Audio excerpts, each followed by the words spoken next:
제가 이 예배를 설교를 할 때 기도를 하는 것은 우리 앞에 기도하시는 분들의 그 기도를 무시해서가 아니라 저희 청교도 선배님들의 가르침에 따른 것입니다. 이제 거기서 따르면 말씀 선포자가 반드시 기도를 해야 된다라고 했고, 저도 그 점에 또 맞는 신학적으로도 타당한 측면이 있다고 생각해서 하는 것입니다. 여러분이 주보를 보시면 제가 예전에 목회 단상이라고 하던 부분에 그 에베소서 사역이라고 내용을 넣어놓은 것이 있습니다. 이 부분을 제가 좀 고민하다가 좀 넣도록 했습니다. 이제 왜 그렇게 했냐면 우리 사도 바울의 서신들은 신약 성경에서 가장 어려운 히브리어 문체를 사용하고 있는 본문입니다. 그래서 그것을 우리말로 번역을 하려면 억지들이 좀 많습니다. 그래서 막 이렇게 좀 억지 번역하다 보니까 왜곡들이 좀 많아서 이제 제가 신학자 입장에서 볼 때는 도대체 우리말을 보면 더 어려워요.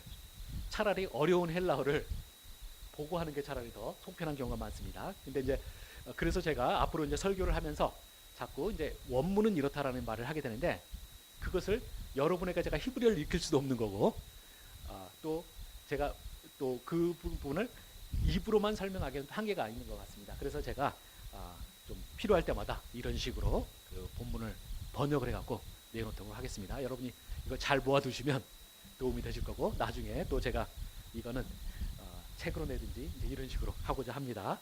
여러분이 신학자 목회자를 둬서 좋은 거는 이거죠. 진짜 원문이 무엇인지에 대해서 좀 더 여러분이 잘 알 수 있게 되는 거죠. 이제 저희들 말씀을 시작하도록 하겠습니다. 요즘에 우리 현대 시대를 일컬어서 이제 흔히 사상가들은 이제 포스트 모더니즘 시대라고 부르죠. 이 포스트 모더니즘 시대는 용어 자체로 보시면 모더니즘의 포스트라는 거죠. 그러니까 모더니즘 이후 시대입니다. 그러면 이 모더니즘이 무엇이냐 할 때, 그것은 계몽주의 시대 이후로 이성과 합리성을 가장 우상시했던 시대죠. 모든 것은 합리적이고 이성적으로 설명될 수 있다는 것입니다. 그런데 포스트 모더니즘 시대는 단순히 이 모더니즘 시대 이후에 오는 것이 아니라 바로 모더니즘 시대의 사상들을 비판하는 것이죠. 특별히 이성과 합리로 모든 것을 설명할 수 있다는 것에 대한 거부에, 그러다 보니까 이 역사가 아놀드 토인비가 말하기를 이렇게 말합니다. 포스트 모더니즘 시대는 소위 무정부적 태도와 마찬가지다라고 했으면서 또 이제 말하기를 인간과 사회의 모든 측면을 바로 이렇게 어떤 합리성과 이성으로 설명하는 것을 비판한다는 것입니다. 그래서 이 포스트 모더니즘 시대는 장점도 많이 있지만 단점으로 말하면 마치 사사기서 마지막 구절에 나와 있는 말씀과 같습니다. 그때는 왕이 없으므로 각기 자기 소견에 옳은 대로 행하였더라라는 것이죠. 그래서 여러분이 요즘에는 참 교회가 유지되기 참 힘든 시대예요. 예전에 제가 한국에 포스트 모더니즘적인 사고가 들어오기 전에는 그래도 길거리 나가서 전도하면 돼요. 근데 요즘에는 딱 전도하면 한마디 간단하게 상대방이 사고 가버리죠. 그거는 네 생각이고, 이러면은 뭐 더 이상 진척이 안 되는 거예요. 그래서 굉장히 힘든 시대입니다. 이런 시대일수록 이제 굉장히 중요한 것은 바로 제대로 된 가치관 교육, 그리고 어떤 것이 옳으냐에 대한 이야기를 자꾸 해야 되는데, 불행하게도 우리나라는 이런 가치관 교육을 전혀 시키질 않아요. 이런 게 굉장히 심각한 문제가 됩니다. 얼마 전에 TV를 보니까 프랑스의 그 금년 대학 입시 시험 문제에 퀘스천이 이거였습니다. 행복한 삶이란 무엇인가? 이제 고등학교 막 졸업하고 대학교 가는 애들한테 이 질문을 딱 던졌어요. 행복한 삶이란 무엇인가? 그래갖고 이제 인터뷰를 좀 합니다. 그랬더니 그쪽 고등학생들이 나름대로 이 문제에 대한 접근을 뭐 여러 가지 해요. 행복의 규정은 무엇인가? 그다음에 행복한 삶은 무엇인가? 뭐 이러면서 논의를 하는 거죠. 제가 그 방송을 보면서 이제 기억났던 것이 이 유럽 사람들, 그 중에서도 특별히 프랑스 사람들의 행복의 기준에 대한 것을 예전에 한번 본 적이 있습니다. 그에 따르면 프랑스 사람들은 행복의 기준을 이렇게 봅니다. 첫 번째, 사랑하는 사람이 주변에 있느냐라는 거예요. 두 번째, 다룰 줄 아는 악기가 하나쯤 있느냐라는 거죠. 제가 지난주에 강현 형제 오카리나 부르는 거 보면서 깜짝 놀랐어요. 타이타닉 오카리나로 부르는데 끝내주더라고요. 그래서 다룰 줄 아는 악기가 하나 있느냐. 그 다음에 세 번째가 이 부분을 보고 특별히 저는 신학자로서 깜짝 놀랐는데 다룰 줄 아는 그러니까 할 줄 아는 외국어가 하나쯤 있느냐 하는 게. 저도 이제 신학하다 보니까 외국어를 정말 많이 공부해야 됩니다. 근데 불행하게도 잘하는 게 하나도 없어요. 그래서 이번 주도 어떤 분 독일에서 공부하신 분 만나가지고 저는 멍청한가 봐요 그러면서 신세 한탄을 쳤습니다. 독일어를 정말 열심히 했는데 정말 못하고 독일어가 제 발목을 학자로서 발목을 잡는다는 한탄을 했습니다. 근데 유럽에서는 일반적인 사람들이 행복의 기준으로 할 줄 아는 외국어가 하나 있는 거예요. 예. 그리고 이제 어떤 분이 이 프랑스의 사람들의 행복의 기준 이야기를 우리나라와 비교해놨습니다. 우리나라 사람들의 행복의 기준 하면은 일단 어디에서 사는가예요. 예. 한국은 두 가지 종류의 인간밖에 존재하지 않죠. 강남에 사는 사람과 강남 밖에 사는 사람. 예. 그리고 또 두 번째는 강남에 아파트가 있느냐, 아파트 소유자냐 아니냐, 뭐 이런 걸 나누고, 세 번째는 재산이 현금으로 얼마 있느냐, 뭐 이런 것들을 기준으로 삼습니다. 여기서 여러분 차이를 보시면 아시겠죠? 프랑스에서는 정신적인 거예요. 내가 행복하게 사는가. 이렇게. 그리고 그것을 갖추면 프랑스에서는 그 사람이 중산층이에요. 근데 우리나라는 제가 말했던 그런 요소들을 해가지고 그런 물질적인 것이 있으면 바로 이제 또 그것에 따라서 이제 행복한 삶이고, 그것이 이제 어떤 중산층의 기준이고, 이런 식으로 되게 됩니다. 바로 이제 이런 식으로 하게 되는 것은 이 한국에서는 자꾸 교육이 가치관 교육을 안 가르치는 거죠. 저는 제가 어렸을 때가 지금부터 행복했다고 생각을 해요. 왜냐하면 저희 어렸을 때는 그나마 그래도 우리 중고등학교에서 살면서 이 뭐 개똥철학이지만 나름대로 소크라테스가 너 자신을 알라 라는 이런 말 갖고 고민을 했어요. 그리고 우리 윤리책에 나왔던 말 아직도 기억나는데, 칸트가 했던 말이라고 하죠. 배부른 돼지보다 배고픈 소크라테스가 낫다, 이런 말을 고민했고 거기에 맞춰서 살려고 했었어요. 그래서 저는 제 평생에 아직까지도 기억이 나고 제일 부러운 친구 중에 한 명이 뭐였냐면, 저희 대학교 때 소위 우리 때는 대학교 1학년 때 1학년 2학년 때 문무대라는 데를 갔었습니다. 거기 일주일씩 갔다 오면 병역을 3달을 빼줬거든요. 그래서 근데 문무대에서 제 옆자리에서 잤던 친구예요. 그 친구랑 굉장히 많이 이야기하면서 친해졌다가 그 이후로는 좀 멀어졌어요. 그러다가 대학교 2학년 때 어느 날 학교 가는 길에 이 친구를 만났습니다. 근데 이 친구가 굉장히 달라져 있는 거예요. 저는 굉장히 반가워가지고 이야기를 했는데 이 친구가 너무 사람이 달라지고 저한테도 굉장히 냉정한 거예요. 그래서 힘들게 그 친구한테 이야기를 꺼냈더니 이 친구가 했던 말이 자기 학교 그만뒀다는 거예요. 왜 그만두냐 했더니 자기는 노동자가 행복한 세상을 만들어야 된다. 그래서 그 당시에 연대 경영학과 다니던 친구가 그만두고 구로공단에 가서 노동자들이랑 하는 거예요. 그러면서 이 친구랑 이야기하는데 굉장히 뚜렷한 거예요. 자기의 난 어떻게 살아야 되고 행복이 주는 뭐고 이러면서 오히려 그 친구가 저를 보면서 이 자본주의의 노예가 돼가지고 거기서 아둥바둥 되면서 하는, 여기다 굉장히 불쌍하게 쳐다보는 거예요. 저는 누가 옳았는지에 대해서는 저는 따지고 싶진 않아요. 그렇지만 최소한 그 친구를 보면서 두고두고 부러웠고, 제가 기독교인이 되고 목사가 되고 신학자가 되면서도 여전히 남는 질문은 그 친구보다 내가 확고한 삶을 사느냐라는 거죠. 그럼 그 부분에 가면 아직도 저는 모르겠어요. 그 친구가 그때 저한테 보여줬던 만큼의 확신을 저는 도달하지 못한 것 같아요.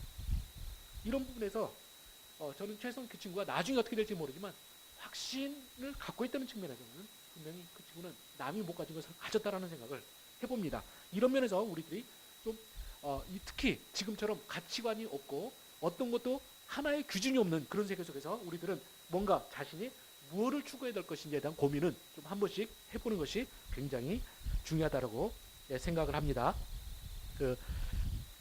제가 이 설교를 준비하는 과정에 제가 기억났던 것이 어른을 위한 동화 중에 소위 꽃들에게 희망이라는 책이 있습니다. 혹시 안 읽어보신 분들은 한번 읽어보셨으면 합니다. 꽃들에게 희망이라는 책입니다. 이 이야기의 주인공은 줄무늬 애벌레라는 벌레입니다.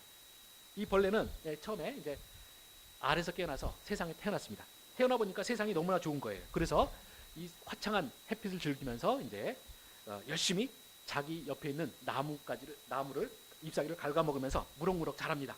그러다가 어느 순간에 이 애벌레가 똑똑하게도 먹는 걸 멈추고 고민에 빠집니다.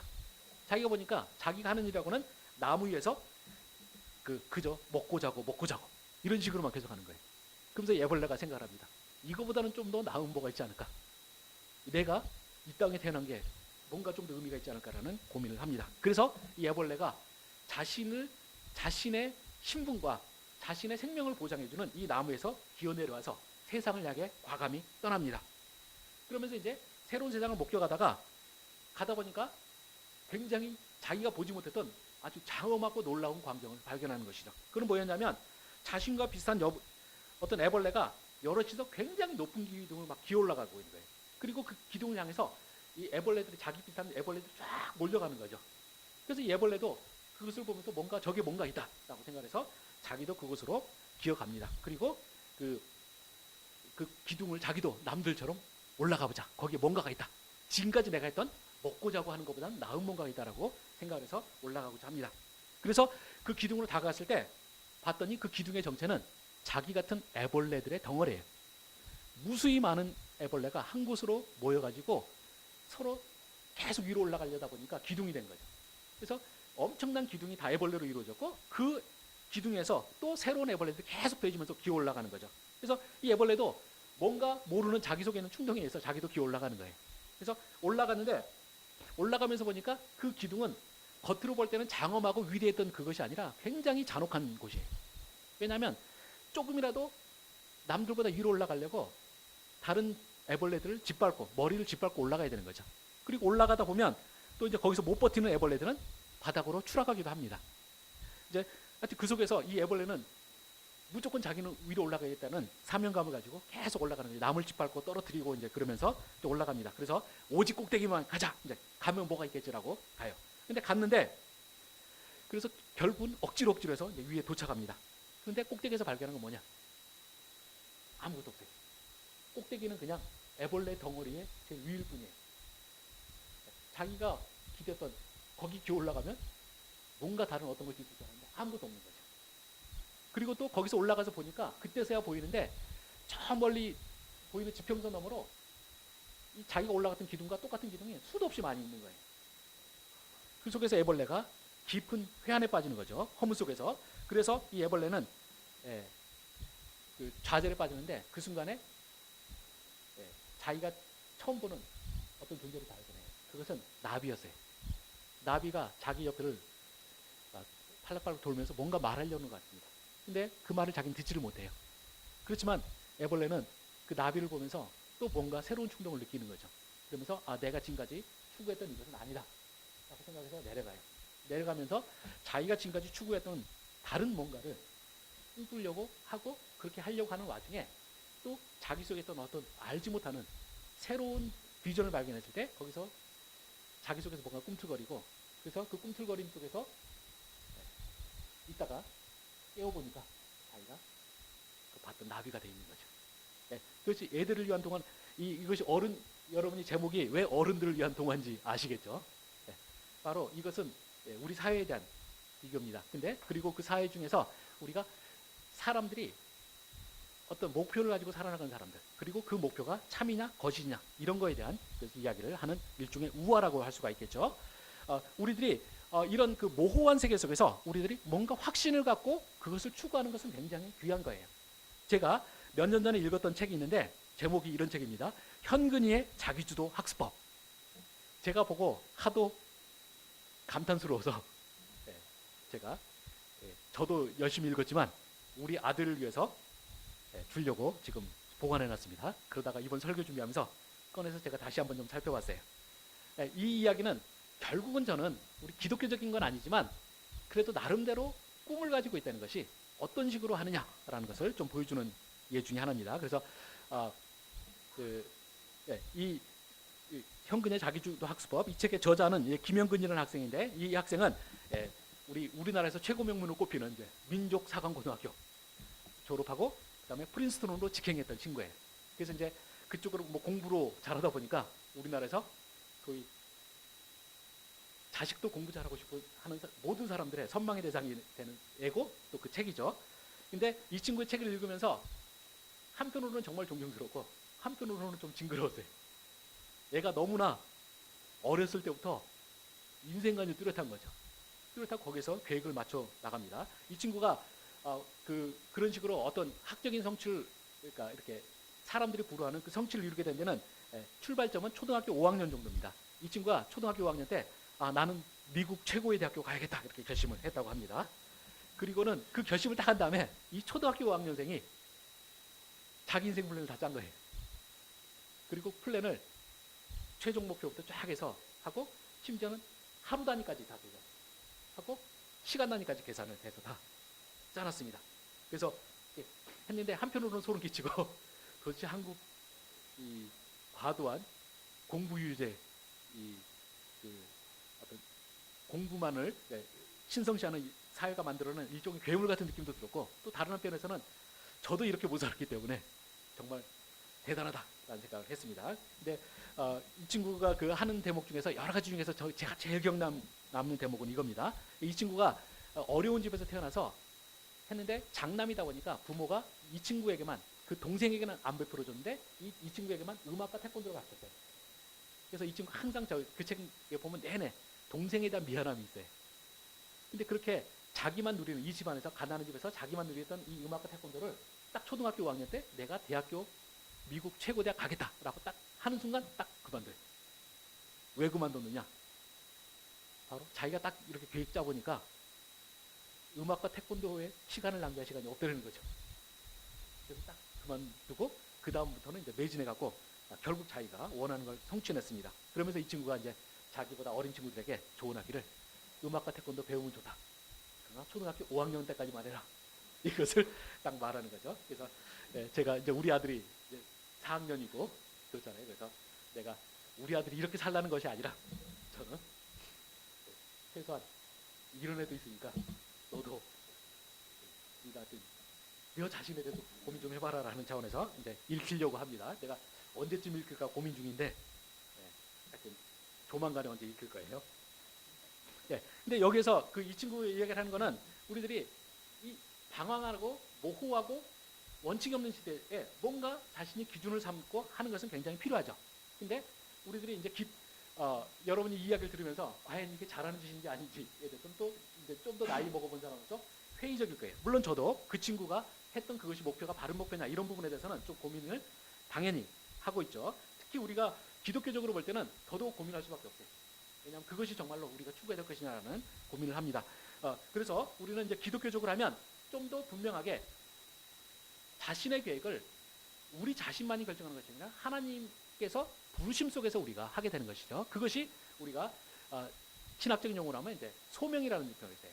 이 소명은 원래 마르틴 루터가 했던 말이죠. 그래서 영어로는 콜링, 그 다음에 독일어로는 베루프라는 건데, 이 콜링이 그러니까 부르심이라는 개념을 하고요. 근데 여기서 이제 의미가 확장이 돼가지고 직업이란 것이 되는 거죠. 하나님께서 저는 이제 목사로 세웠으니까 저는 목사가 콜링이고, 또 목사이자 신학자가 콜링이라면 또 여러분은 각자 자신이 있는 곳에서 생업도 다 콜링으로 하는 거죠. 그것이 마르틴 루터가 이야기했던 굉장히 중요한 요소입니다. 근데 거기서 직업이라는 요소가 넘어오면서 이제 일반인도 자신의 직업을 소위 소명 개념으로 씁니다.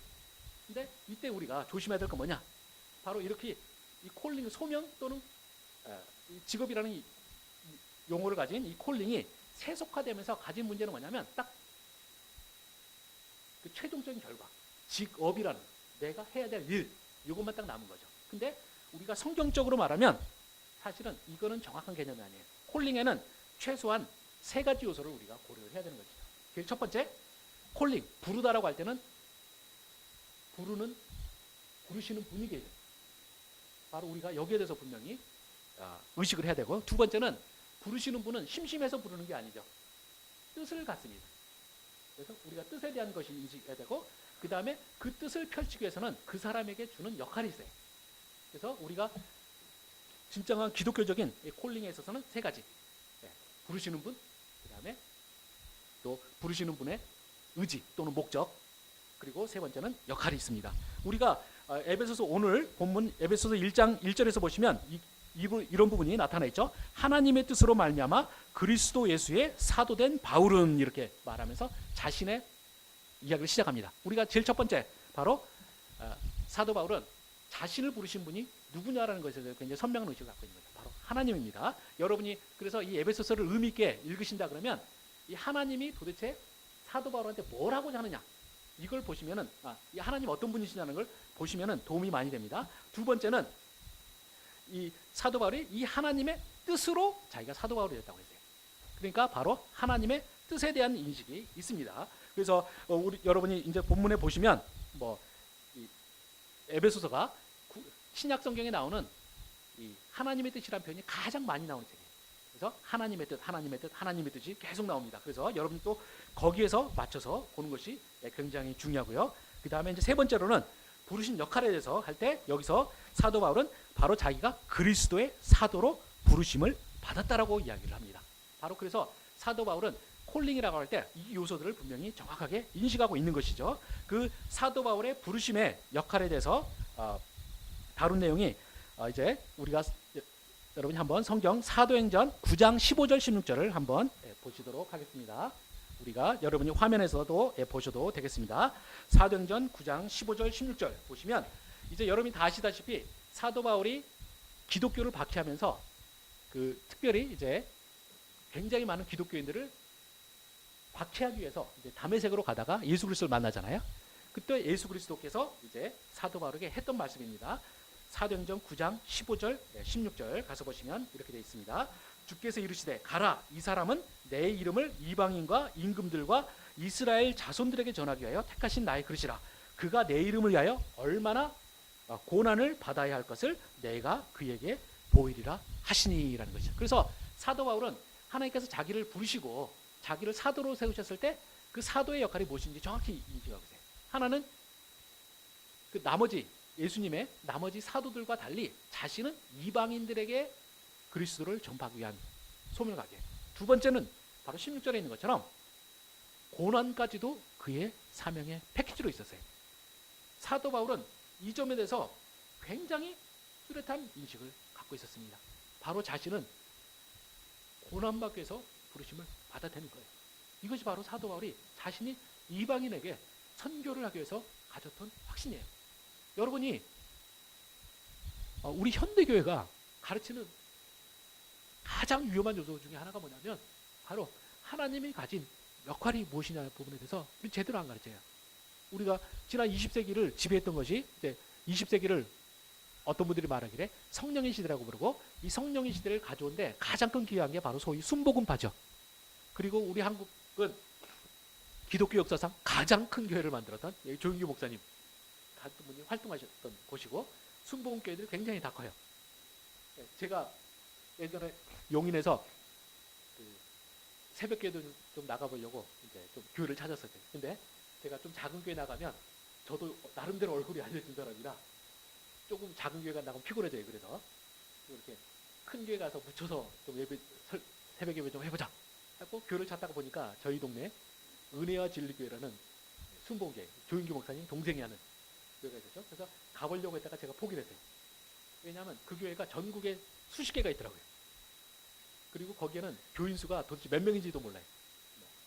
하여튼 만 단위는 훨씬 넘어서고 아마 수십만 단위는 헤아리지 않을까 생각을 해요. 그러면서 그 수십 개가 교회가 하고 그 중에 하나가 지교회가 저희 동네 근처에 있는 거죠. 근데 저는 제가 신학적으로 그 교회를 가는 건 제가 도저히 용납을 못합니다. 차라리 내가 새벽기도 안 하는 게 낫지. 그래서 제가 가려고 하다가 포기했던 적이 있습니다. 바로 이제 그런 식으로 자꾸 그 순복음이나 이런 데서 가르치는 신학은 소위 번영신학이라는 거죠. 내가 하나님에 의해서 부르심을 받고 구원을 받으면 무조건 잘 되는 이야기를 해요. 근데 사실은 성경은 그렇지 않아요. 하나님은 우리를 각자를 보실 때 각자에게 주시는 우리 주권자께서 주시는 소명이 있는 거죠. 그리고 그 중에서 사도 바울 케이스는 그가 바로 이방인을 선교를 하기 위해서 고난을 받아야 된다는 것이에요. 이 점에 대해서 사도 바울은 굉장히 뚜렷함을 갖고 있었습니다. 우리가 이 사도 바울의 이 처음부터 예수님께서 사도 바울을 부르시는 순간부터 그에게 주셨던 이 사명을 이해하지 않으면 우리는 사도 바울을 우상화시키기 굉장히 쉬워요. 우리들이 흔하게 사도 바울과 관련해서 익숙한 본문은 사도행전 19장 11절, 12절 같은 것입니다. 제가 신학교 갈 때 제 꿈꿨던 굉장히 이 구절 보기만 하면 행복했던 구절인데 바로 이렇습니다. 하나님이 바울의 손으로 희한한 능을 행하게 하시니 심지어 사람들이 바울의 몸에서 손수건이나 앞치마를 가져다가 병든 사람에게 얹으면 귀병이 떠나고 악기도 나가니라. 그래서 저것만 보면 기분이 좋아지는 거예요. 그래서 나도 하나님께 열심히 섬기고 기도 열심히 하면 하나님께서 나한테 이런 능력 주셔가지고 막 말씀 막 전하면 막 몇만 명 팍팍 쓰러지고 그 다음에 저 병 고치는 의사도 주셔가지고 그냥 제가 딱 하다가 설교하면서 이렇게 맨날 이 콧물 나오는 게 저한테 육체의 가시인데 이 콧물 딱 하는 거 두면 그거만 지고도 막 사람 병나고 이러면 얼마나 행복할까 생각을 했습니다. 근데 우리가 사도 바울에게 생각하는 것이 이런 그림을 많이 생각을 합니다. 그런데 사실은 실제 성경 본문에 사도 바울 자신의 증언이나 또는 사도행전에 나오는 역사의 증언을 보면 사도 바울은 정말로 예수님께서 그에게 처음에 주셨던 소명 그대로 일이 벌어져요. 우리가 고린도후서 11장 23절부터 27절 본문 화면에도 나오죠. 거기 보면 이렇게 되어 있습니다. 그들이 그리스도의 일꾼이냐 정신없는 말을 하거니와 나는 더욱 그러하도다. 내가 수고를 넘치도록 하고 옥에 갇히기도 더 많이 하고 매도 수없이 맞고 여러 번 죽을 뻔하였으니 유대인들에게 40에서 하나 감한 매를 5번 맞았으며 3번 태장으로 맞고 1번 돌로 맞고 3번 파산하고 일주야를 깊은 바다에서 지냈으며 여러 번 여행하면서 강의 위험도 강도 위험도 동족의 위험과 이방인의 위험과 시내의 위험과 광야의 위험과 바다의 위험과 거짓 형제 중의 위험을 당하고 또 수고하고 애쓰고 여러 번 자지 못하고 줄이며 목마르고 여러 번 굶고 춥고 헐벗었더라 라고 말하고 있습니다. 여러분이 사도 바울 이야기를 보면 엄청나게 많은 실패 연속이에요. 그리고 끝도 없이 그에게 하나님의 부르심을 받은 이유로 그에게서 고난이 떠나지 않았어요. 바로 이것을 이렇게 했습니다. 그리고 또 사도 바울은 이런 식으로 외부에서 자기를 괴롭히는 건 괜찮지만 자기 편이 자기를 괴롭히는 건 더 힘들어요. 그렇죠? 저도 지난 5년 동안에 여러 가지 어려운 순간을 겪었지만 진짜로 제가 생각할 때 내 편이 아니라고 생각하는 사람들이 어떻게 하는 거는 전 뭔 짓을 해도 상관없어요. 근데 정말 나를 이해해주고 내 편이라고 생각하고 나의 동지라고 생각하는 사람이 나를 괴롭히면 그거는 정말 속으로 데미지가 쌓이는 거예요. 근데 사도 바울 같은 경우도 정말 자기 안에 있는 적이 많으세요. 그리고 또 이렇게 자기 편이 그렇게 괴롭히는 것도 그렇지만 자신이 별로 자신의 사역이 효과적이지 않다. 이런 것이 느껴지면 굉장히 괴로운 거죠. 저는 여러분이 제가 설교할 때 여러분이 막 졸고 그러면 아주 괴로워요. 오늘은 망쳤구나 하고 우리 안에는 제가 딱 어디 가서 설교하고 오면 저 딱 들어오는 저의 분위기를 보면 오늘 죽었구나 아니다 이걸 알아요. 왜냐하면 설교가 분위기 좋은 날은 뭐 랄랄랄랄라 이러면서 딱 오는 거죠.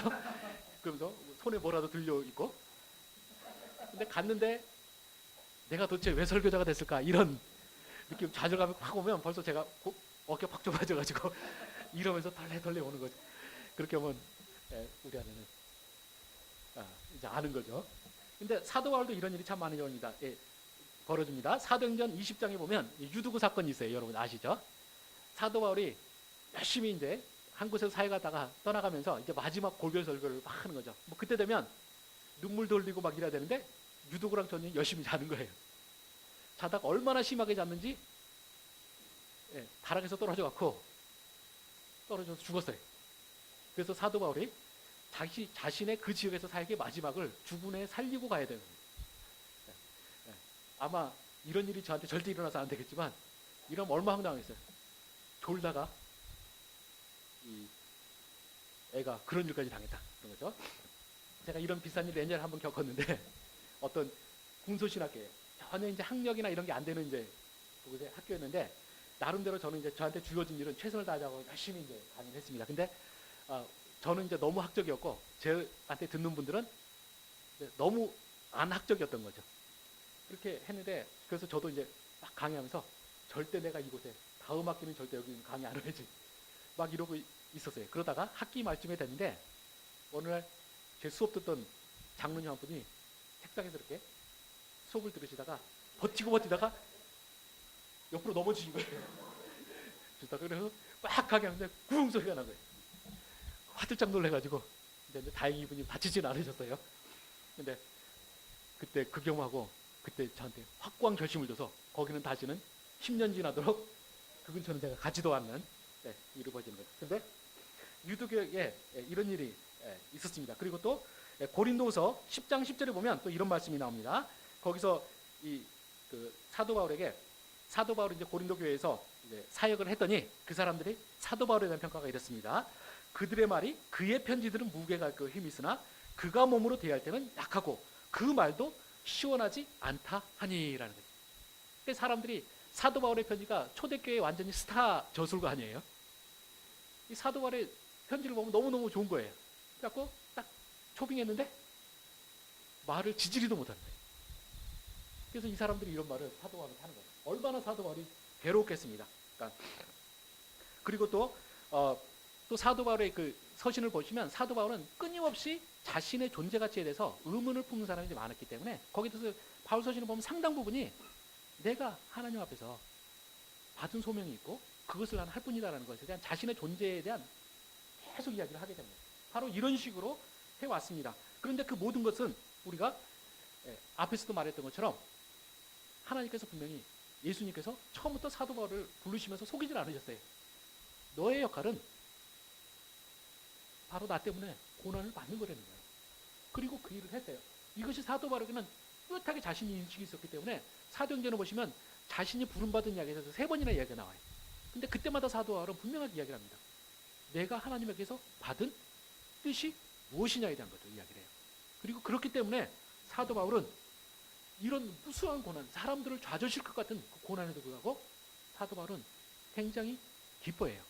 여러분이 사도 바울이 감옥에 있었을 때 썼던 편지인 빌립보서에 보시면 신약 성경에서 가장 많이 기뻐하라는 말이 나와요. 나는 갇힌 자고 사람들이 볼 때는 불행한데 당신들은 기뻐하라는 거예요.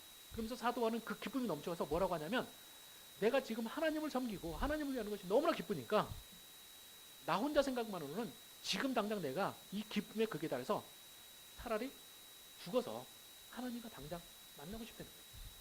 근데 내가 왜 이 땅에 살아있고 이 감옥에 있고 내가 왜 자살을 안 하냐? 바로 하나님께서 나한테 이게 시키신 일이라는 거예요.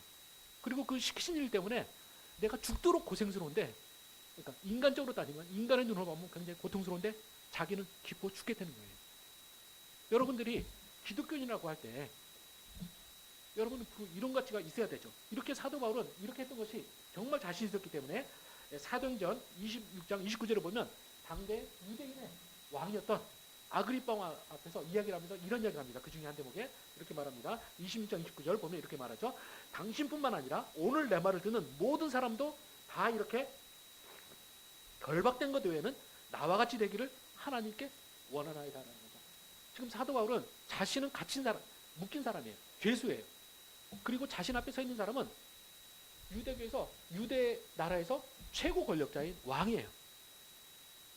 그리고 그 왕을 둘러싸고 있는 사람들 자기보다 훨씬 형편이 좋은 사람들이죠. 그 모든 사람들 앞에서 묶인 사람, 요즘식으로 말하면 수갑 차고 있는 거죠. 수갑 차고 죄인이고 풀려날 가능성도 아예 없어요. 그리고 특히 풀려날 가능성이 없는 이유 중 하나는 뭐냐면 사도 바울이 자신이 풀려나기를 원치 않았어요. 자신은 로마로 가서 자기가 복음을 전해야 되는데 복음을 전하는 가장 좋은 방법이 뭐냐? 자기가 죄수로서 수갑찬 모습을 있어야 되는 거죠. 그래서 사도 바울은 풀려나기를 원치 않았어요. 그랬던 사도 바울이 아그리빠 왕이 도대체 너는 왜 그렇게 사느냐라고 말했을 때 하고 싶었던 말이 바로 이거죠. 네. 지금 당신뿐, 당신 그리고 당신 주변에 있는 모든 사람들이 바로 묶인 것 외에 나처럼 묶인 것 외에는 나와 같은 사람이 되기를 원합니다라고 말했던 것이죠. 여러분들이 진정으로 기독교인이라 할 때는 바로 여러분 이런 정도의 모습이 있어야 됩니다. 누가 나를 묶든지 내 신분이 어떻든지 내가 갇혔든지 풀렸든지 자신에게 하나님께서 주신 뚜렷한 어떤 뜻이 있기 때문에 지금 이 순간에 내가 하루를 살아나가는 것, 이것이 굉장히 중요한 거예요. 저는 예전에 제가 더 신학이 작았고 저의 하나님에 대한 깨달음이 적었을 때 제일 불만이었던 성경이 사도행전이에요. 특별히 사도행전 28장 제일 마지막 장에 보면 이 사도 바울이 이렇게 아그리빠 왕한테서 막 이런 이야기 했던 것 때문에 결국 로마로 가는 거죠. 로마 가가지고 로마 감옥에 갇혀 있는 이야기예요. 그래서 갇혀 있는 이야기에서 사도행전이 끝나요. 여러분이 다 사도행전 아시지만 사도행전이 뭡니까? 성령께서 임하셔가지고 오순절에서 엄청난 일을 벌였잖아요. 그리고 오순절에서 하나님께서 엄청난 성령의 능력을 줬기 때문에 초대교회 사도들이 어마어마한 일들을 해요. 아까 사도 바울이 봤던 것처럼 자신이 설교하면서 썼던 손수건만 갖다 놔도 사람들이 살아나요. 그리고 죽었던 사람이 부활해요. 이런 엄청난 일을 하는 식으로 사도행전이 신나게 나가는데 끝은 너무나 허무하게도 그 사도행전의 주인공이라고 할 수 있는 사도 바울이 로마 감옥에서 갇혀 있는 걸로 끝나요.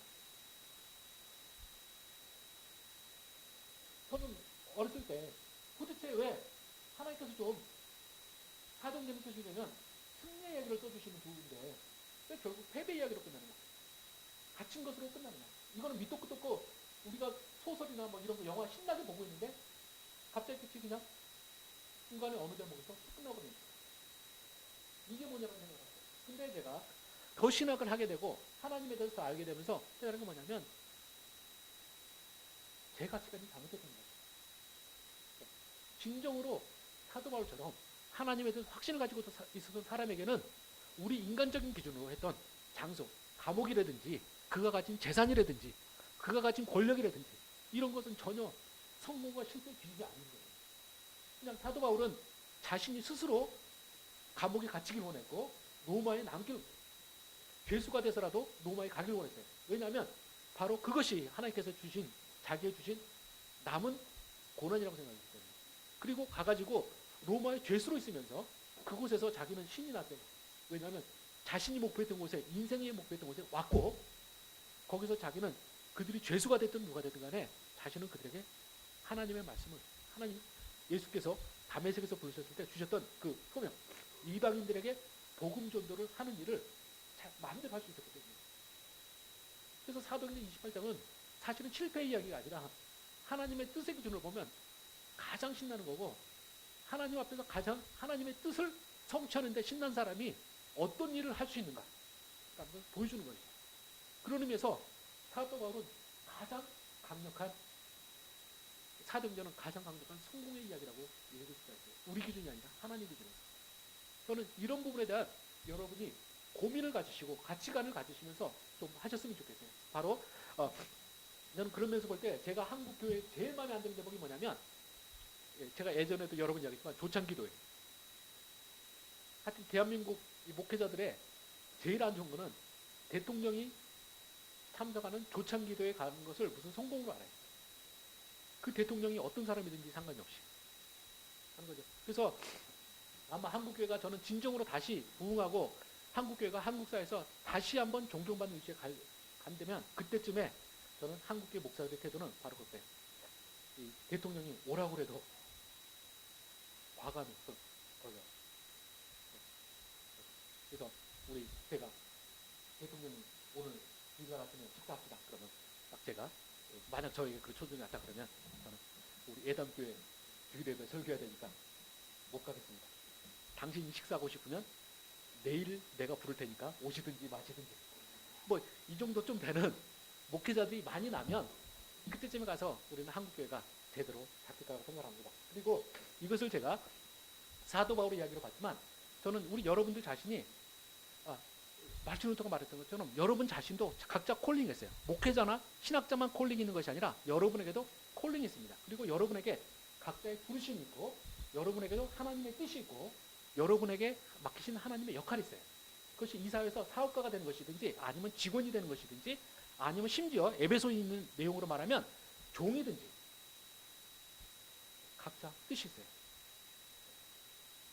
여러분이 바로 그 점에서 확신이 있을 때 그때서야 진정으로 여러분은 진정으로 기독교인이라고 그리스도인이라고 말할 수가 있습니다. 저는 여러분이 그 가치를 흔들리지 마시길 바라고요. 바로 그렇게 될 때 저는 우리 요즘 한국의 청년들을 가장 이제 불쌍한 세대를 많이 이야기하는데 불쌍하지 않은 세대가 될 수가 있어요.